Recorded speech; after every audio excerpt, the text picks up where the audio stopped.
अब आते हैं अपन अपने नेक्स्ट इंपॉर्टेंट टैग पे, and that next tag is style tag. The third important tag is the style tag. Now everyone can guess style tag का purpose HTML में होता है CSS के कोड्स को अपने HTML पेज के अंदर यूज करना. I repeat, स्टाइल टैग आपको CSS कोडिंग को अपने HTML पेज में यूज करने का मौका देता है. यानी इस टैग के बारे में पहला point, this tag allows us to use CSS code within our HTML page. हालांकि वेब टेक्नोलॉजीज की भाषा में CSS का कोड नहीं होता. कोई बताएगा मुझे CSS में जो लिखते हैं उसे क्या बोलते हैं? CSS में हम कोड्स नहीं लिखते, हम उसे कुछ और बोलते हैं. नहीं, स्क्रिप्ट भी नहीं बोलते. हम CSS में रूल सेट्स लिखते हैं. जो आप CSS में कोडिंग करते हैं दे आर कॉल्ड, नहीं, वो तो डॉक्यूमेंट को बोलते हैं CSS शीट. जो आप कोड करते हैं ना, they are called as rule sets. तो आप CSS में जो रूल सेट्स बनाते हैं, जैसे आप आम बोलचाल में कोड बोल लीजिए, प्रोग्राम बोल लीजिए, बट उसे टेक्निकल वर्ड्स में हम बोलते हैं रूल सेट्स. तो ये टैग CSS के रूल सेट्स आपके HTML पेज में यूज करने की आपको फैसिलिटी देता है. ठीक है. इस टैग के अंदर this tag allows us to directly write entire CSS code, again I'll say rule set, and applies those codes or rule sets to the actual HTML elements. ठीक है. अब इसके लिए syntax. The syntax for this tag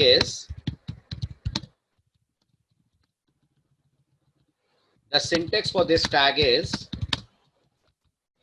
आप style लिखते हैं, right. Style के बाद ऑप्शनल है, आप देना चाहें तो दें, ना देना चाहें तो टाइप एट्रीब्यूट को अवॉइड कर सकते हैं. आज से कुछ साल पहले तक ये टाइप एट्रीब्यूट जरूरी था, बट आज की तारीख में ब्राउजर्स ये मानकर चलते हैं कि आप CSS ही यूज कर रहे हैं अपने वेब पेज को स्टाइल करने के लिए. फिर सुनिए मेरी बात, आज से कुछ साल पहले तक ये टाइप एट्रीब्यूट कंपलसरी था, बट आज की तारीख में ये टाइप एट्रीब्यूट ऑप्शनल है, क्योंकि ब्राउजर्स ये मानकर चल रहे हैं कि आप इस पर्टिकुलर वेब पेज के अंदर CSS लैंग्वेज को ही यूज कर रहे हैं स्टाइलिंग करने के लिए. अगर आपको लग रहा है टाइप क्या है और टेक्स्ट क्या है और CSS क्या है, तो मैं क्लैरिफाई कर दूं आपको. ये जो टेक्स्ट है ये बताता है जो हम लैंग्वेज यूज कर रहे हैं, वो प्लेन इंग्लिश या आस्की लैंग्वेज है. और ये CSS ये बताता है हम जो स्टाइलिंग कर रहे हैं, स्टाइलिंग करने के लिए हमारी जो लैंग्वेज है that is CSS language, right. तो टेक्स्ट बता रहा है जो हम CSS के रूल सेट्स लिख रहे हैं वो plain English ASCII characters use करके लिख रहे हैं, और CSS बता रहा है कि हम जो लैंग्वेज यूज कर रहे हैं स्टाइलिंग के लिए दैट इज CSS लैंग्वेज. लेकिन ये एट्रीब्यूट देना आज से कुछ साल पहले जरूरी था. आज CSS इतनी पॉपुलर है, CSS मार्केट में इतनी ज्यादा यूज होती है कि आज की तारीख में ये डिफॉल्ट स्टैंडर्ड हो गया है कि आप अगर स्टाइल ले रहे हैं तो CSS ही आप कर रहे होंगे use. Inside CSS we write the code snippet, जिसे मैं बार बार बोल रहा हूं, we call them as rule sets. यहां हम अपने रूल सेट्स लिखते हैं और फिर स्टाइल टैग को हम लोग कर देते हैं close. Style tag singleton tag नहीं है, याद रखिएगा. टाइप की और क्या वैल्यू होगी? CSS के ऑल्टरनेट लैंग्वेजेस, जो भी CSS की जगह पर इंटरनली आप अपने कोड के अंदर यूज कर सकते हैं, राइट. वो इंटरनल लैंग्वेजेस होती हैं. ऐसी ग्लोबली CSS के ऑल्टरनेट के तौर पे कोई लैंग्वेज फिलहाल नहीं है. मोहित, क्लियर हुआ? इसलिए तो मैं बोल रहा हूं ये डिफॉल्ट स्टैंडर्ड हो गया है आजकल. नहीं भी बताएंगे तो ब्राउजर ये मानकर चलेगा कि आप CSS ही यूज करेंगे. ठीक है. चलिए अब आते हैं अपने कोड के प्रैक्टिकल पार्ट पे. ठीक. अब CSS का इफेक्ट क्या है ये समझने के लिए ध्यान दीजिएगा. मैं इमेजेस हटा रहा हूं, यहां से बेस को भी हटा रहा हूं फिलहाल. अच्छा, अब आपने एक और चीज नोटिस करी, मेरे वेब पेज में मैंने गलती से बेस टैग क्लोज नहीं करा था, पेज रन हो रहा था, मैंने गलती से बेस का क्लोजिंग नहीं लगाया था, अगर आपने गौर करा हो तो ये मेरी गलती थी, लेकिन नोटिस करिए पेज रन हो रहा था, हो रहा था ना? होना चाहिए, होना चाहिए, नहीं होना चाहिए। यही मैंने आपको लास्ट लेक्चर में कहा था कि ब्राउजर बनाने वाली कंपनीज अपने रूल्स लेकर चलती हैं। W3C कहता है बेस का प्रॉपर सिंटेक्स ऐसे है, आप उसे प्रॉपरली क्लोज करें, लेकिन मेरे तो क्लोज करे बिना भी ये रन हो रहा था। ओके, इसलिए अपन लोगों को बहुत जरूरी है कि W3C के स्टैंडर्ड्स वर्ड बाय वर्ड माने। आने वाले दिनों में अगर ब्राउजर ने इसको मानना शुरू कर दिया तो ये जो गलती मैंने करी थी ये भारी पड़ जाती और पेज हमारा रन नहीं होता, पेज हमारा इमेज को प्रॉपर्ली रेंडर नहीं करता। ठीक है, इसलिए एक वेबसाइट और है जहां पर आप अपने डॉक्यूमेंट को टेस्ट कर सकते हैं जाकर कि आपका डॉक्यूमेंट HTML के पूरे स्टैंडर्ड्स को फॉलो कर रहा है कि नहीं। और आपने कोई भी गलती करी होगी तो वो वेबसाइट आपको बता देगी आपके पेज में आपने क्या मिस्टेक करी है। ब्राउजर भले ही ना बताए, बट वो साइट, वो टूल आपको बता देगा। वो टूल भी आपसे मैं आगे डिस्कस करूंगा। बिल्कुल, HTML का वैलिडेटेड टूल, परफेक्ट आंसर। चलिए, अब फिलहाल मैंने ये बेस टैग हटा दिया ना। सपोज मैंने एक पैराग्राफ डिजाइन करा, पैराग्राफ समझ रहे होंगे, पैराग्राफ समझ रहे होंगे आप। अगर आप SCA की वेबसाइट पे आकर देखें तो जो SCA की वेबसाइट पे आपको टेक्स्ट दिख रहा है वो सारा टेक्स्ट पैराग्राफ्स के अंदर कंटेन्ड है, राइट। लेट से आप सी प्रोग्रामिंग लैंग्वेज की डिटेल्स पे क्लिक करते हैं तो ये जो आप देख रहे हैं ये दो पैराग्राफ्स हैं, this is paragraph 1 and this is paragraph 2। तो ऐसे आपको अगर पैराग्राफ में टेक्स्ट एनक्लोज करना है तो HTML आपको जो टैग प्रोवाइड करती है, that tag is basically called as P tag. Of course body tag को जब डिटेल में पढ़ेंगे तो P टैग के बारे में भी बातचीत करेंगे। अभी फिलहाल आप बस नोटिस करिए, मैंने एक मैसेज लिखा दिस इज पैरा 1 और एक और पैरा टैग बनाया और यहां लिखा मैंने दिस इज पैरा 2। ठीक है, अब मुझे बताइए जब मैं इस पेज को रन करूंगा, जब मैं इस पेज को एग्जीक्यूट करूंगा तो मुझे जो आउटपुट मिलेगा इन दोनों पैरास का वो किस कलर में मिलेगा? किस कलर में मिलेगा? ब्लैक कलर में। जो डिफॉल्ट कलर ब्राउजर यूज करता है for displaying text on your page, that default colour is always black colour. अब सपोज करिए मुझे इन पैराग्राफ्स का कलर ब्लैक से रेड करना है। सपोज करिए मुझे इनका कलर ब्लैक से रेड करना है। ओके, अब अगर मुझे CSS नहीं आती है तो मैं इस काम को करने के लिए HTML का फॉन्ट टैग यूज करूंगा। इंडेंटेशन बिहेवियर के लिए मैटर नहीं करता सरोज, लेकिन इंडेंटेशन मैटर करता है रीडेबिलिटी के लिए।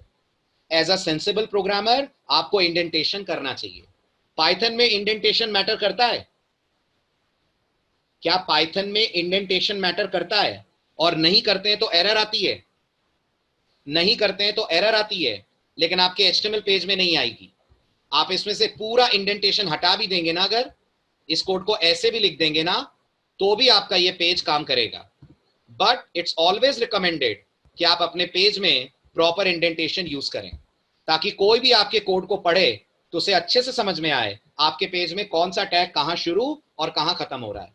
और आप देख रहे हैं VS कोड ऑटोमेटिकली इंडेंट कर रहा है। आपने नोटिस करा इस चीज को? जब मैं सेव करता हूं तो देखिए, जिन लोगों ने नोटिस नहीं करा है, मैंने हेड टैग का इंडेंटेशन हटा दिया। ठीक है, अब मैं जैसे ही सेव करूंगा VS कोड इसे वापस इंडेंट कर देगा। हालांकि ये VS कोड नहीं कर रहा, ये प्रिटेयर कर रहा है, राइट। जैसे ही आप इसको सेव करेंगे ऑटोमेटिकली ये प्रॉपरली इंडेंट हो जाएगा। समझ में आया? ठीक है, तो इंडेंटेशन टेक्निकली जरूरी नहीं है बट रीडेबिलिटी के लिए जरूरी है। हाँ, तो वापस अपनी बात पे आते हैं। मैं चाहता हूं जो दो पैराग्राफ्स आ रहे हैं इन दोनों का कलर मुझे रेड चाहिए। तो अगर मुझे CSS नहीं आती है तो मुझे इनका कलर रेड करने के लिए एक आउटडेटेड टैग यूज करना पड़ेगा जिसका नाम है फॉन्ट टैग। वर्ड सुना आपने मैंने क्या यूज करा इसके साथ? वर्ड सुना आपने मैंने क्या यूज करा? मैंने वर्ड यूज करा आउटडेटेड टैग। हालांकि हम लोग वेब टेक्नोलॉजी में आउटडेटेड नहीं बोलते, हम लोग वेब टेक्नोलॉजी में डेप्रिकेटेड बोलते हैं। डेप्रिकेटेड मतलब आउट ऑफ फैशन, इसको यूज नहीं करना चाहिए। जो मैं आपको बताने जा रहा हूं वो आउटडेटेड तरीका है, बट अगर CSS नहीं आती है तो यही तरीका फॉलो करना पड़ता है। ओके, सो नोटिस कीजिए, अगर मैं चाहता हूं कि मैं इस पैराग्राफ का फॉन्ट कलर चेंज करूं, तो हमारे पास टैग होता है जिसका नाम होता है फॉन्ट टैग। फॉन्ट टैग के पास हमारे पास एक एट्रीब्यूट होता है, गेस करिए कौन सा? बिल्कुल सही, फॉन्ट टैग के पास कलर नाम का एट्रीब्यूट होता है। और आप इस कलर नाम के एट्रीब्यूट को जो भी वैल्यू प्रोवाइड करेंगे, लेट से मैंने रेड प्रोवाइड करा, तो आप इस पैराग्राफ के अंदर जो भी टेक्स्ट लिख रहे होंगे, अब वो टेक्स्ट आपको दिख जाएगा इन रेड कलर। वो टेक्स्ट आपको दिख जाएगा इन रेड कलर। सेव कीजिए। सेव करने के बाद ब्राउजर पे आइए, तो चेक करिए पैराग्राफ 1 का कलर आपको रेड मिल रहा है। बट दिमाग लगाइए, अब अगर मुझे पैराग्राफ 2 को रेड करना है, तो आप मानते हैं मुझे फॉन्ट टैग रिपीट करना पड़ेगा? Do you agree to this? मुझे फॉन्ट टैग रिपीट करना पड़ेगा, बार बार फॉन्ट टैग लिखना पड़ेगा। ठीक है, तो अगर मुझे सेकेंड पैराग्राफ में भी रेड कलर चाहिए, again I have to write this lengthy code, font color equal to red followed by closing of font tag। तब कहीं जाकर मुझे इन दोनों पैराग्राफ्स का प्रॉपर कलर रेड मिलेगा। Have a look, got it? अगर आपको इसी काम को मॉडर्न तरीके से नए स्टाइल में करना है, तो instead of going with font tag, you must go with CSS colour codes, you must go with CSS coding, जिसकी मदद से आपको ये कोड चेंज करना पड़ेगा।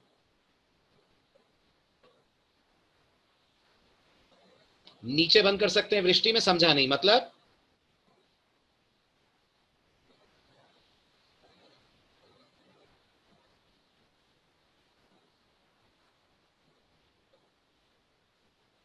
पैराग्राफ 2 के बाद मतलब फॉन्ट के अंदर पैराग्राफ लूं मैं, फिर मुझे ये करना पड़ेगा ना। तो फॉन्ट टैग कंटेनर टैग नहीं है ना कि आप उसमें पैराग्राफ लिखें, आप उसमें नॉर्मल टेक्स्ट लिखते हैं। क्लियर? अच्छा, और एक बात बताइए, अभी दोनों पैराग्राफ साथ आ रहे हैं तो अपन ये कर भी सकते हैं। मान लीजिए एक पैराग्राफ के बाद कोई इमेज आ रही होती है और फिर पैरा आ रहा होता, तब तो मुझे 2 फॉन्ट लगाने पड़ते ना अलग अलग। अभी तो कोइंसिडेंटली दोनों पैरा एक साथ आ रहे हैं, कल को 2 पैरा के बीच में इमेज आ रही होती तो फॉन्ट 2 अलग अलग लगते ना। इसलिए आपको रिकमेंड करा जाता है कि इस तरीके से ना लेकर, आप फॉन्ट टैग ना लेकर CSS के थ्रू इस कलर को हैंडल करें। और ये करने के लिए आप फॉन्ट टैग बिल्कुल हटा दीजिए। ठीक है, हटाने के बाद एक बार टेस्ट कर लेते हैं, कलर वापस फॉन्ट्स का ब्लैक हो जाना चाहिए। ओके, और अब आप हेड टैग में आइए, हेड टैग में मेंशन करिए the tag which is style. Okay, type mention करना नहीं करना आपकी चॉइस है, मैं फिर भी कर देता हूं। Type is equals to text slash CSS। ठीक, अब आप यहां पर मेंशन करेंगे CSS से रिलेटेड कोड, जिसे क्या बुलाएंगे? जिसे क्या बुलाएंगे? रूल सेट, जिसे हम बुलाएंगे रूल सेट, है ना? कैसे लिखते हैं ध्यान से देखिए। अगेन CSS पूरी डिटेल में हम आगे पढ़ेंगे, अभी सिर्फ मैं हिंट दे रहा हूं, CSS पढ़ा नहीं रहा हूं आपको। आपको जिस HTML एलिमेंट को CSS से चेंज करना है, उस HTML एलिमेंट का नाम लिखेंगे बिना एंगुलर ब्रैकेट्स के, सिर्फ HTML एलिमेंट का नाम लिखेंगे। तो मुझे पैराग्राफ पे काम करना है तो मैं P लिखूंगा। ओके, जैसे फॉन्ट के पास कलर होता है, ऐसे CSS के पास भी कलर होता है। फॉन्ट में कलर के बाद आपने क्या लगाया था, याद है आपको? इक्वल टू लगाया था। CSS में हम लोग कोलन लगाते हैं, CSS में हम लोग कोलन लगाते हैं। और आप नोटिस करिए VS कोड का सपोर्ट, VS कोड ने मुझे फॉन्ट के कलर में कलर के ऑप्शंस नहीं दिखाए थे, लेकिन नोटिस करिए CSS के कलर में वो मुझे तमाम कलर ऑप्शंस दिखा रहा है, जो भी कलर मुझे चाहिए। तो मान लीजिए मुझे क्रिम्सन कलर चाहिए अपने टेक्स्ट के लिए, तो मैंने यहां क्रिम्सन सेलेक्ट करा, बिल्कुल C लैंग्वेज की तरह यहां लास्ट में सेमीकोलन लगाना चाहिए, यहां लास्ट में सेमीकोलन लगाना होता है। ओके, तो सेमीकोलन आपने लगाया, इसके बाद आपने इसको सेव करा। सेव करने के बाद वापस लौटिए, तो गौर कीजिए आपको क्रिम्सन कलर में अपना टेक्स्ट नजर आ रहा होगा, क्रिम्सन कलर में आपको आपका टेक्स्ट नजर आ रहा होगा, राइट? ऐसे ही अगर आपको लगता है सर और क्या कर सकते हैं, आप फॉन्ट बढ़ा सकते हैं। मान लीजिए मुझे यहाँ पे फॉन्ट चेंज करना है, इस समय कितना फॉन्ट आ रहा है बता सकते हैं? इस समय 16 पिक्सल का फॉन्ट आ रहा है। नॉर्मली ब्राउजर्स की जो डिफॉल्ट सेटिंग होती है वो 16 पिक्सल्स की होती है। मैं चाहता हूं इस फॉन्ट साइज को मैं थोड़ा सा इंक्रीज करूं, तो मैंने ये फॉन्ट साइज 22 पिक्सल्स की कर दी। तो मैं यहां लिख दूंगा 22px। चेक कीजिए, अब आपको आपके पैराग्राफ के टेक्स्ट नॉर्मल फॉन्ट साइज से बढ़कर 22 पे दिखेंगे। तो सोचिए कितना इजी हो जाएगा पूरी डिजाइनिंग को कंट्रोल करना। आप स्टाइल में बैठकर चेंजेस करेंगे और वो चेंजेस आपके पूरे पेज पे आपको दिख जाएंगे। That is why HTML should not be used for styling. For styling, there is a separate language which should be preferred, and that separate languages are CSS language. Everyone got the point? बहुत अच्छा सवाल है, बहुत ही अच्छा सवाल है, right? मुझसे ललित ने पूछा है अगर एक पैराग्राफ के लिए चाहिए तो क्या करेंगे? तो हमें दोनों पैराग्राफ्स को डिस्टिंग्विश करना पड़ेगा, और दोनों पैराग्राफ्स को डिस्टिंग्विश करने के लिए आईडी नाम का ऑप्शन यूज करा जाएगा। वो आप जब सीएसएस डिटेल में पढ़ेंगे तो जरूर मैं बताऊंगा, राइट? हमें एक पे चाहिए तो क्या करेंगे, दोनों पे अलग अलग कलर चाहिए तो क्या करेंगे? अभी हम सीएसएस पढ़ नहीं रहे हैं, अभी मैं सिर्फ बता रहा हूं स्टाइल टैग से हम क्या कर सकते हैं। There is a whole lot of CSS available जो हमें डिस्कस करनी है, जो सारे सवालों के जवाब देगी, राइट? आप दो तीन वोकैबुलरीज आप सुन लीजिए ताकि आपको समझ में आए हम किसको इसमें क्या बुलाएंगे, है ना? थोड़ा सा ध्यान दीजिएगा वर्ड्स पे। सबसे पहली चीज, अगर मैं आपसे पूछूं ये पूरा क्या है, ये जो पूरा हमने लिखा है, तो मैं आपको बार बार बोल रहा हूं जो आप स्टाइल टैग के अंदर कोड करते हैं वो पूरे कोड्स कहलाते हैं रूल सेट। तो in CSS we define rule sets, number 1। Number 2, आप बताइए एचटीएमएल में पी क्या है? जल्दी बोलिए। एचटीएमएल में पी एक टैग है। आप ये भी बोल सकते हैं ये एचटीएमएल का एलिमेंट है। सीएसएस में हम एलिमेंट नहीं बोलते। अगर मैं आपसे पूछूंगा ये पी सीएसएस में क्या है, तो इसको बोलते हैं सेलेक्टर। ये सीएसएस के अंदर सेलेक्टर है, राइट? तो CSS contains rule set, all the rule sets are composed of selector. और अगर मैं आपसे पूछूं ये कलर और फॉन्ट क्या है, तो ये कलर और फॉन्ट कहलाते हैं एट्रीब्यूट्स। ये कहलाते हैं एट्रीब्यूट्स, या सीएसएस में ज्यादा पॉपुलर वर्ड है properties. They are more popularly called as properties. So in CSS, we have rule sets. Every rule set contains selectors, and every selector contains properties. समझ में आई ये हायरार्की सबको? Very good. Type of selector, ये type of selector कहलाता है element selector. ये जो type of selector है इसे हम लोग बोलते हैं एलिमेंट सेलेक्टर। डॉम जावास्क्रिप्ट का पार्ट है। अंशुमन, डॉम वो पार्ट है जिसकी मदद से आप जावास्क्रिप्ट के थ्रू डायनेमिकली इस पेज का बिहेवियर चेंज करेंगे। जैसे अंशुमन मुझे अभी बताइए, आप अभी अगर मैं जाकर पैराग्राफ पे क्लिक करूं तो क्या इनका कलर चेंज होगा? अगर मैं पैराग्राफ पे क्लिक करूं तो कलर बदलेगा? नहीं बदलेगा। और मैं चाहता हूं बदल जाए, मैं चाहता हूं क्लिक करने पर कलर बदल जाए, तो ये आप करेंगे यूजिंग डॉम। समझ में आया? तो DOM is a part of JavaScript जो हम अपने कोर्स में पढ़ेंगे। डॉम ही जावास्क्रिप्ट का सबसे इंपॉर्टेंट पार्ट है। अगर डॉम जावास्क्रिप्ट में से हटा दें, जावास्क्रिप्ट में पढ़ने को कुछ बचेगा ही नहीं। Okay, clear? चलिए, कोड का स्क्रीनशॉट ले लिया आपने? कोड का प्लीज स्क्रीनशॉट ले लीजिए सब लोग ताकि आप इसका प्रैक्टिकल कर पाएं। मेक श्योर आप स्क्रीनशॉट लें। यह है कंप्लीट कोड।